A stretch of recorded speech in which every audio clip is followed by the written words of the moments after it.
Hello everyone, কেমন আছো তোমরা সবাই? আমি রিয়া, আমার এই ছোট্ট চ্যানেলে তোমাদেরকে অনেক স্বাগত।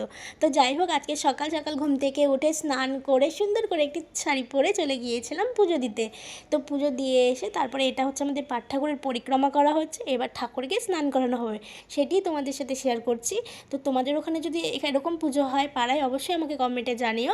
এবং মেলায় গিয়ে কিছু না খেলে হয়, যে গরম পড়েছে, তো আমি একটুখানি বরফ পানি খেয়ে নিলাম। সকালের লুকটা তোমাদের সাথে শেয়ার করছি, প্লিজ জানিও আমাকে কেমন লাগছে।